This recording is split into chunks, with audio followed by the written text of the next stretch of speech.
Every farmer who worked American soil in the 1960s and 70s knew the sound. That distinctive rumble of a six-cylinder diesel engine that meant serious work was about to get done. They knew the green and yellow paint scheme that became synonymous with reliability and power.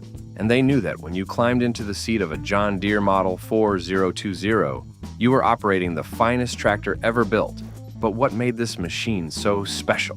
What transformed it from just another farm implement into a legend that still commands respect and premium prices decades after the last one rolled off the assembly line? The 4020 wasn't the first John Deere tractor, wasn't the most powerful, and wasn't even the longest produced, but it was the right machine at exactly the right moment in American agricultural history, and it changed farming forever. Here's the kicker.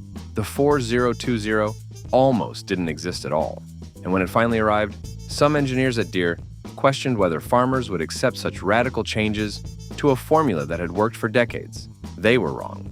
The 4020 became one of the most successful tractors ever manufactured, with over 184,000 units sold during its 9-year production run. And today, those machines are still working fields across America, still earning their keep, still proving that sometimes perfection doesn't need improvement. And that's where this story truly begins. To understand why the 4020 mattered, you need to understand where John Deere came from and what American farming looked like in the early 1960s. John Deere had built its reputation on two-cylinder tractors, simple, reliable machines that farmers could maintain themselves with basic tools and mechanical knowledge. From the Model D in 1923 through the final two-cylinder models in the late 1950s, Deere's tractors were known for their distinctive sound, a slow, methodical exhaust beat that farmers called the Johnny Popper. These machines were tough, durable, and proven, but by 1960 they were also outdated. Competitors like International Harvester, Allis-Chalmers, and Minneapolis Moline had moved to modern multi-cylinder engines that produced more power, ran smoother, and offered better fuel efficiency. Deere faced a critical decision: stick with the two-cylinder design that had served them well, or make a radical leap into modern engine technology and risk alienating their loyal customer base. The company's leadership, particularly William Hewitt, who became president in 1955, understood that staying with two-cylinder engines would eventually doom Deere to irrelevance. Competitors were eating into Deere's market share, and farmers were discovering that modern tractors from other manufacturers offered real advantages. Hewitt authorized a massive engineering effort to develop an entirely new line of tractors, what Deere would call the new generation models.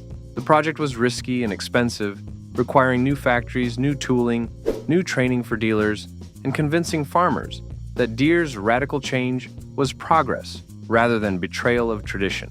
The first new generation tractors debuted in August 1960 at a massive event in Dallas, Texas, where Deere revealed an entire line of modern tractors to 6,000 dealers who'd been brought to Dallas without knowing what they'd see. The reveal was dramatic. Curtains dropped to show the new tractors, and dealers realized that everything they knew about John Deere tractors had changed overnight. The new generation tractors, models 1010, 2010, 3010, and 4010, represented complete departures from two-cylinder tradition. They featured modern 4- and 6-cylinder engines, synchronized transmissions, independent power takeoff, hydraulic systems far more sophisticated than earlier models, and operator stations that actually considered driver comfort. The 4010, Deere's largest offering, featured a 6-cylinder diesel engine, producing 84 horsepower, tremendous power for the early 60s. The 4010 was successful and proved that farmers would accept Deere's new direction, but it also revealed shortcomings that needed addressing.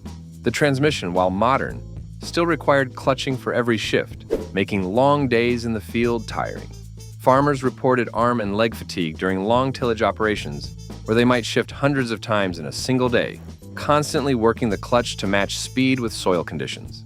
The hydraulic system, though improved, couldn't keep up with the increasingly complex implements farmers were adopting. Planters with hydraulic markers, cultivators with hydraulic fold mechanisms, and balers with hydraulic tension controls all demanded more flow and pressure than the 4010's hydraulic system could consistently deliver. The engine, while powerful, could have been better optimized for the loads farmers imposed. The power curve peaked at relatively high RPM, which meant the engine had to work harder than necessary for typical field operations, consuming more fuel and generating more heat. And the operator station, while more comfortable than two-cylinder tractors, still left room for improvement. The seat lacked adequate cushioning for 14-hour days, the control layout required too much reaching and stretching, and the visibility in some directions was compromised by the hood and fender design. Deere's engineers spent 3 years analyzing 4,010 feedback from farmers, dealers, and company field representatives. They identified hundreds of potential improvements, from major engineering changes to minor refinements. The feedback came from diverse sources: Midwestern corn farmers working flat, heavy soil, Great Plains wheat farmers dealing with variable terrain and light soils, Southern cotton farmers requiring high ground clearance, California farmers running equipment 12 months a year under demanding conditions. Each region revealed different stress points and improvement opportunities that engineers cataloged and prioritized. The goal wasn't creating an entirely new tractor. The 4010's basic architecture was sound. The goal was perfecting it, creating the tractor the 4010 should have been from the start. The development team worked within constraints. The new tractor needed to use existing factories and tooling where possible, needed to remain affordable for farmers operating on thin margins, and needed to maintain parts commonality with the 4010 to support existing machines in the field. The financial realities were sobering. Deere had invested enormous capital in the new generation transition, and the company couldn't afford another complete redesign so soon after the 4010's introduction. But within those constraints, engineers had freedom to improve virtually every aspect of the tractor's design. The engineering team included veterans who'd designed two-cylinder tractors alongside younger engineers who'd never known anything but modern multi-cylinder designs, creating productive tension between proven approaches and innovative thinking. The prototype testing was exhaustive, with development tractors accumulating thousands of hours, under conditions that simulated years of normal use compressed into months of intensive operation. Test drivers pushed the prototypes to failure, identifying weak points and engineering flaws before production began. The component suppliers were challenged to improve quality and performance. Bearings needed to last longer. Seals needed to resist higher pressures. Hydraulic pumps needed to deliver more flow without growing larger or heavier. Every improvement was evaluated not just for performance, but for cost, manufacturability, serviceability, and parts commonality with existing models. The result of this exhaustive development process would be a tractor that addressed every 4010 shortcoming, while maintaining the strengths that had made the new generation concept successful. The result emerged in 1963 as the Model 4020, and the improvements over the 4010 were substantial, despite the similar model number.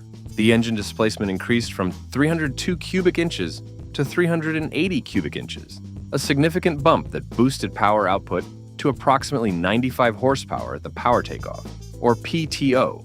That 11 horsepower increase might not sound dramatic, but in tractor work, it meant the difference between bogging down in heavy soil and maintaining momentum, between finishing a field in 1 day or needing 2. The engine refinements extended beyond displacement. Deere's engineers improved the fuel injection system for better combustion efficiency, modified the air intake for improved breathing, and redesigned the cooling system to prevent overheating during sustained heavy loads. The result was an engine that not only produced more power, but did so more efficiently and reliably than the 4010's power plant. Farmers could work longer hours at higher loads without worrying about overheating or excessive fuel consumption. The 6-cylinder configuration provided smooth operation compared to 4-cylinder engines that other manufacturers offered, reducing operator fatigue during long days. But the 4020's most revolutionary feature was the optional power shift transmission, a technology that would transform tractor operation and become industry standard within a decade. Traditional tractor transmissions required the operator to depress the clutch, move the shift lever, and release the clutch for every gear change. This wasn't merely inconvenient, it was exhausting during long field days when conditions demanded frequent shifting. The power shift transmission used hydraulic clutches to enable shifting between gears without using the main clutch pedal.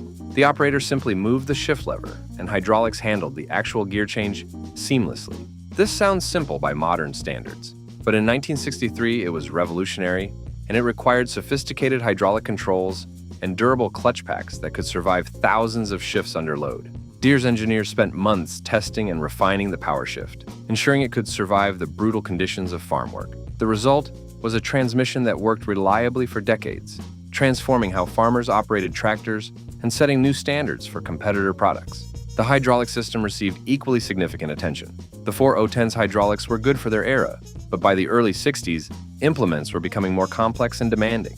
Farmers were adopting equipment that required multiple hydraulic functions operating simultaneously: planters with hydraulic markers and depth controls, cultivators with hydraulic fold mechanisms, balers with hydraulic tension controls. The 4020's hydraulic system provided increased flow capacity and pressure, supporting multiple remote outlets that could operate independent functions simultaneously. The pump displacement increased significantly, delivering over 16 gallons per minute compared to the 4010's more limited flow, ensuring adequate hydraulic power even when operating multiple functions at once. The system used load sensing technology that adjusted pressure based on implement demands, preventing waste and heat generation while ensuring adequate power for heavy loads. This intelligent pressure regulation meant the hydraulic system consumed power only when needed, improving fuel efficiency and reducing heat buildup that could cause component failure. The three-point hitch system that connected rear-mounted implements to the tractor received updates that improved lifting capacity and positional control. The lift arms were strengthened to handle heavier implements, and the hydraulic cylinders were upgraded to provide more lifting force without increasing cycle times. Farmers could set implement depth more precisely and maintain it across varying terrain. The draft control system, which automatically adjusted implement depth based on load, was refined to respond more smoothly and accurately to changing soil conditions. The independent PTO, which allowed the tractor's power takeoff to continue running even when the tractor stopped moving, became standard equipment, supporting implements like balers that needed continuous power regardless of tractor speed.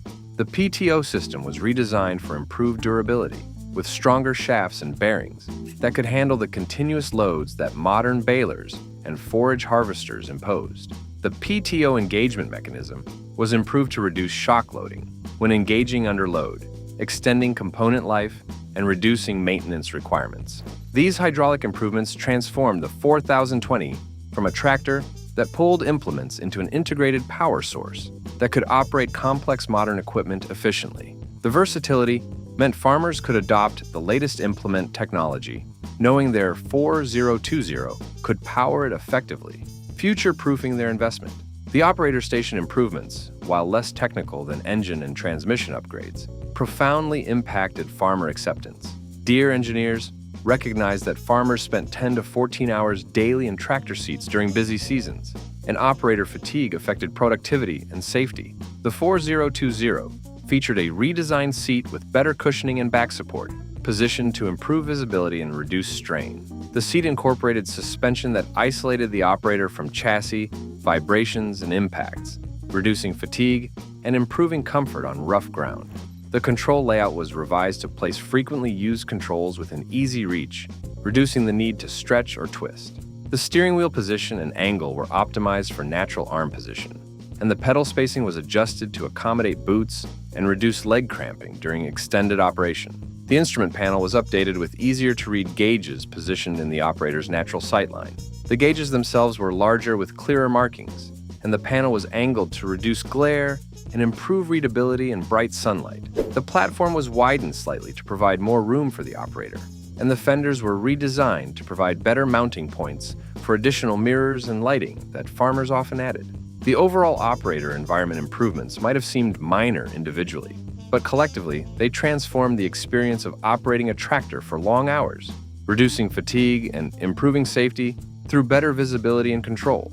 Farmers who spent entire days in 4020 seats reported arriving home less exhausted than when operating older equipment, a quality of life improvement that translated into better family time and reduced physical wear on aging farmers.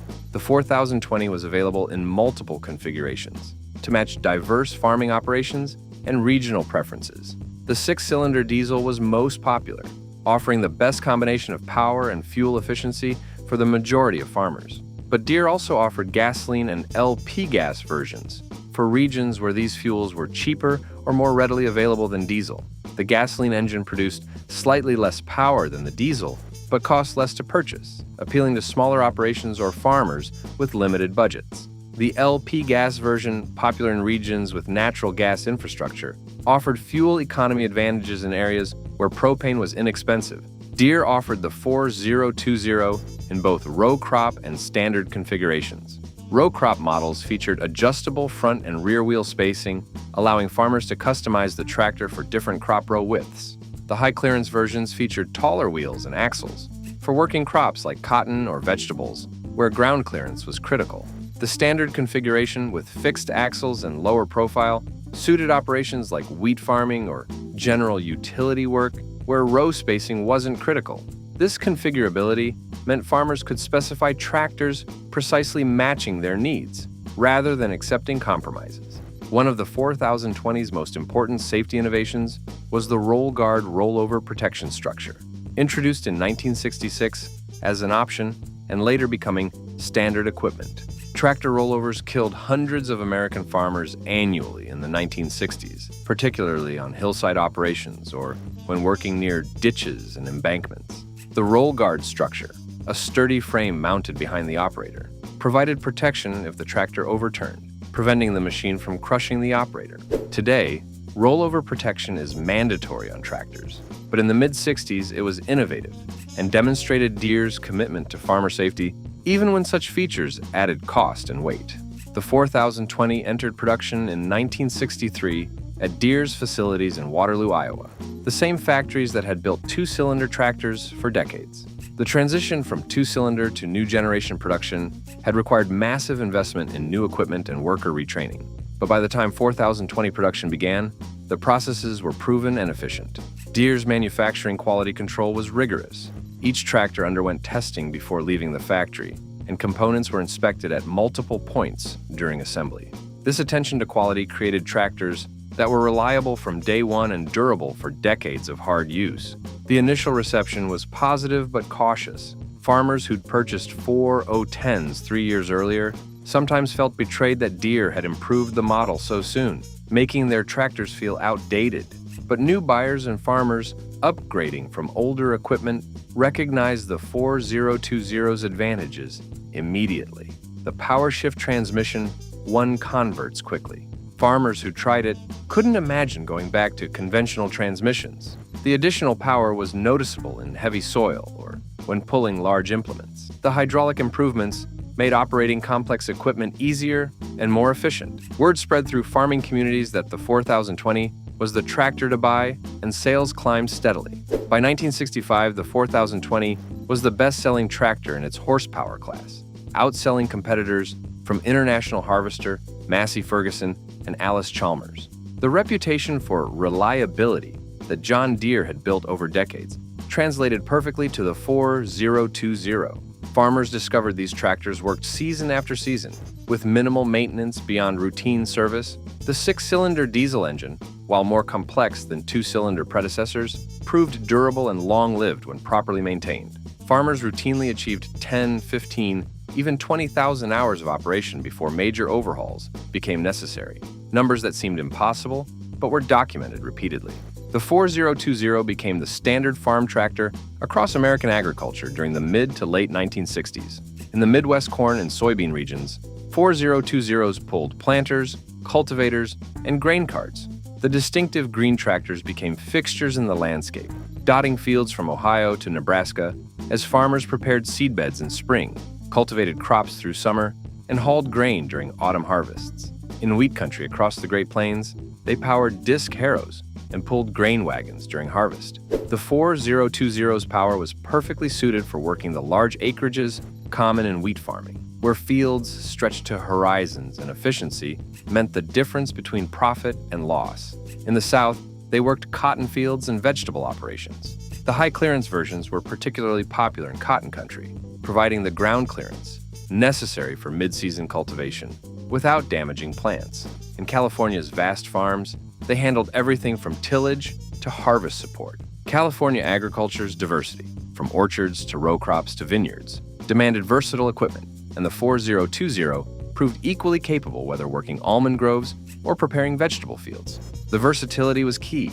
A single 4020 could handle virtually any task a medium to large farm required, from plowing in spring through harvest work in fall. This adaptability meant farmers didn't need multiple specialized tractors, and the 4020 became the workhorse that defined American agriculture during a transformative decade. The financial advantages were clear. Purchasing one excellent tractor that handled all farm tasks cost far less than maintaining multiple specialized machines.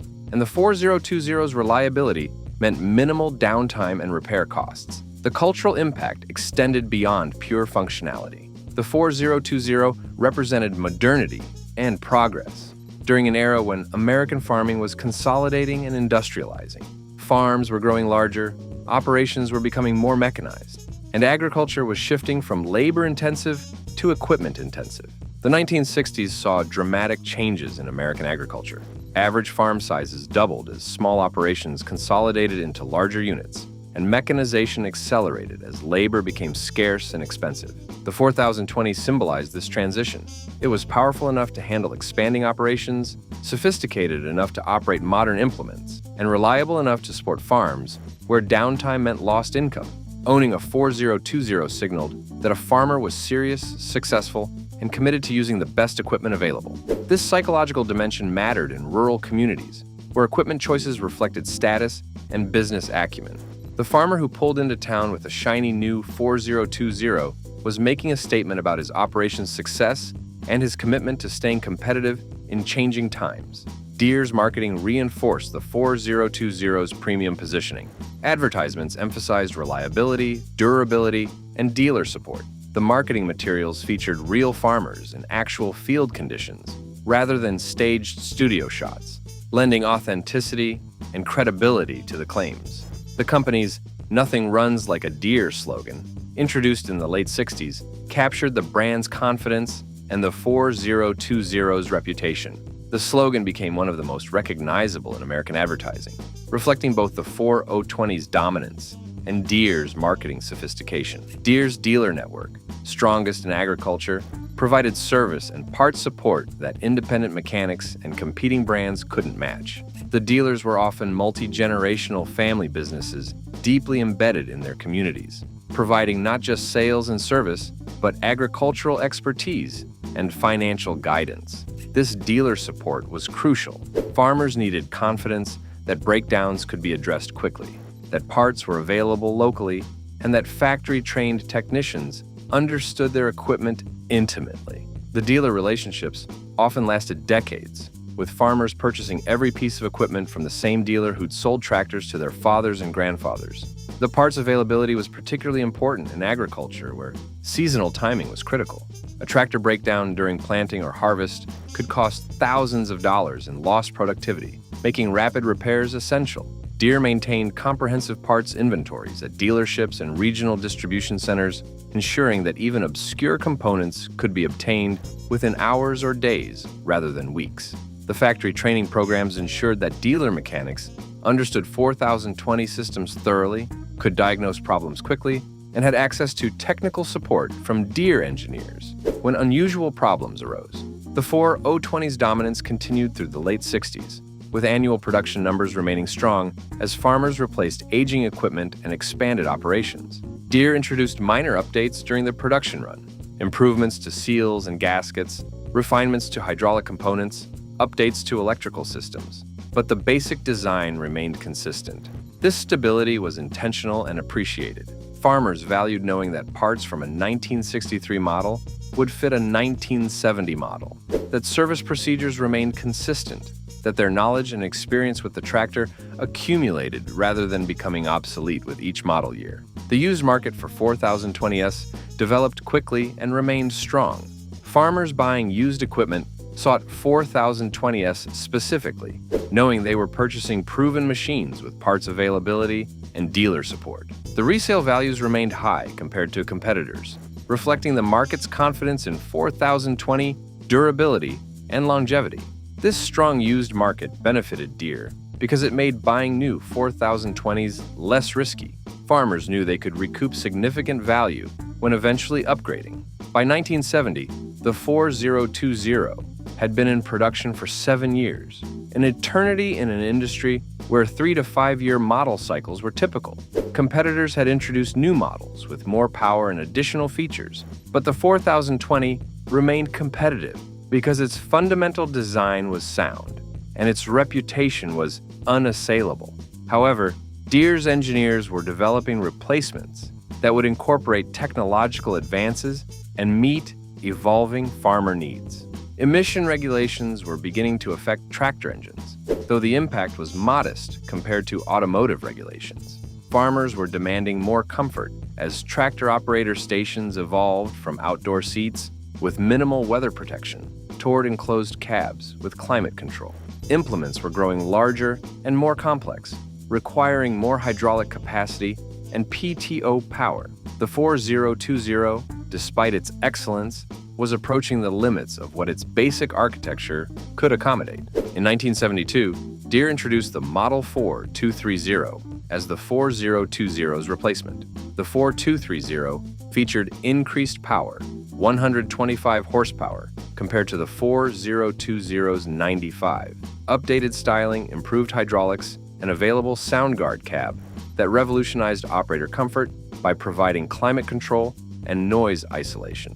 The 4230 was excellent and would itself become legendary, but its introduction marked the end of 4020 production after 9 years and over 184,000 units manufactured.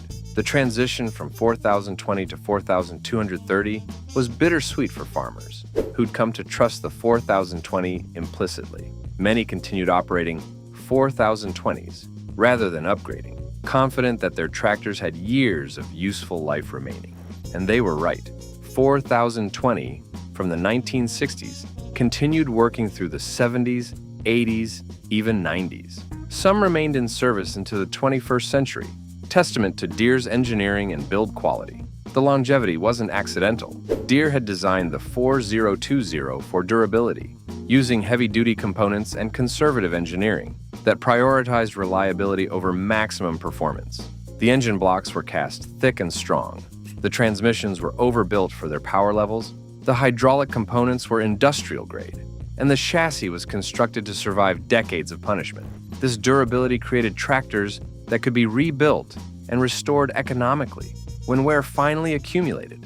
Farmers discovered they could overhaul engines, rebuild transmissions, and replace hydraulic components, returning 4020s to like-new condition for fractions of new tractor costs. This rebuildability extended the 4020's working life and created a restoration industry that continues today. The 4020's legacy extends far beyond its production years. It established John Deere's reputation for building the finest farm tractors in the world, a reputation the company maintains today.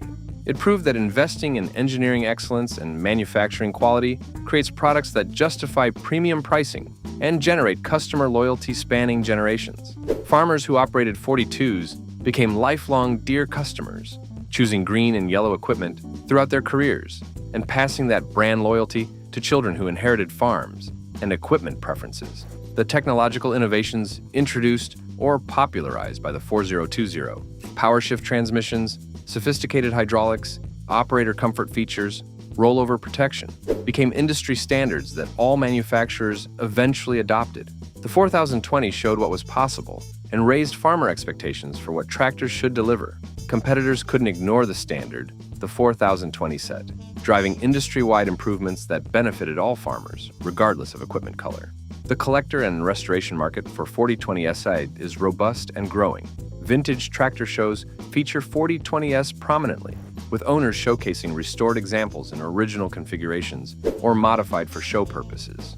Auction prices for pristine, low-hour 4020s can reach $20,000 to $30,000. Impressive for tractors that originally cost around $6,000 new. The strong collector market reflects the 4020's importance in agricultural history and the emotional connections farmers developed with these machines. Many collectors seek 4020s that match tractors their fathers or grandfathers operated, recreating memories and honoring family farming heritage. The restoration process itself has become a hobby and business. Skilled mechanics specialize in 4020 rebuilds, sourcing original components, fabricating unavailable parts and returning tractors to better than new condition. Online communities share technical information, troubleshooting advice, and restoration tips, keeping knowledge alive and accessible. Parts availability remains excellent. Deere continues manufacturing many 4020 components, and aftermarket suppliers offer alternatives for items Deere no longer produces. This parts support means 4020s can remain operational indefinitely with proper maintenance and occasional rebuilding. The 4020 exists within a lineage of legendary John Deere tractors, each important in its era, but the 4020 standing as perhaps the finest expression of Deere's engineering philosophy. The Model D, produced from 1923 to 1953, was Deere's first mass-produced tractor and established the company's reputation for rugged reliability. Over 160,000 were built during its 30-year run, and survivors still work and show today, testament to simple, durable design. The Model A, produced from 1934 to 1952, became Deere's best-selling two-cylinder tractor, with over 318,000 built. The A established Deere's dominance in row crop farming and proved that tractors could replace horses economically while improving productivity. The Model R, introduced in 1949, was Deere's first diesel tractor, previewing the technology that would dominate agriculture. The R was expensive and complex compared to gasoline tractors, but it demonstrated diesel's advantages in power and efficiency, paving the way for models like the 4020. The 4010, while short-lived, deserves recognition for introducing the new generation concept and proving farmers would accept radical change from a company built on tradition. Without the 4010's success, the 4020 might never have existed. The 4430, introduced in 1973, advanced tractor technology with its sound guard cab that transformed operator comfort and safety. The fully enclosed, climate-controlled cab became industry standard within years, but the 4430 pioneered it. These models, along with dozens of others, form Deere's heritage, but the 4020 occupies a special place. It arrived at the perfect moment when American agriculture needed reliable, powerful, sophisticated equipment to support expanding operations. It delivered everything farmers required: power, versatility, durability, support, wrapped in a package that was refined but not overcomplicated, advanced but still maintainable by farmers with mechanical aptitude. It worked everywhere, in every application, season after season, year after year, and it never apologized for being the best. The best John Deere tractor in history isn't determined by maximum horsepower, isn't decided by sales figures alone, and can't be measured purely by technological innovation. The best tractor is the one that did everything it promised, that earned trust through performance rather than marketing, that defined its era so completely that competitors had no choice but to follow. The best tractor is the one farmers bought, operated for decades, maintained carefully because they valued it, and remembered fondly long after it was retired. By every measure that matters, that tractor is the John Deere model 4020.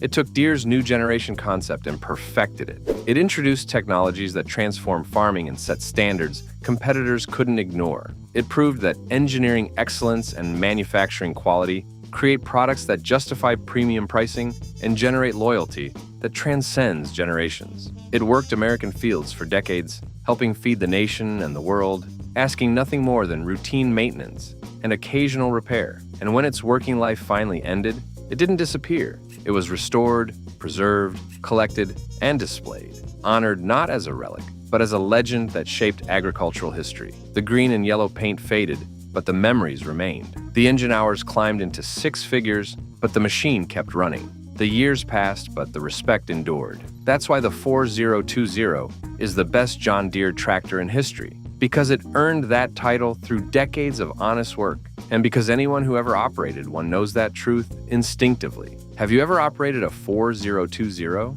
Did your father or grandfather farm with one? What memories do you have of that distinctive diesel sound, of climbing into that operator station, of feeling the power transfer through the transmission into the ground? The 4020 touched millions of lives during its production years and continues touching lives today through restoration and collection. It represents a specific moment in American agricultural history when farming was transforming and equipment had to transform with it. The 4020 met that challenge perfectly, and that's why it remains the standard by which all farm tractors are measured. If you enjoyed this deep dive into the machine that defined modern farming, Subscribe for more stories about the equipment, the engines, and the innovations that built American agriculture and changed how we feed the world. The 4020 story is part of a larger narrative about American ingenuity, about companies that prioritized quality over shortcuts, about machines that were built to last and proved it through generations of service.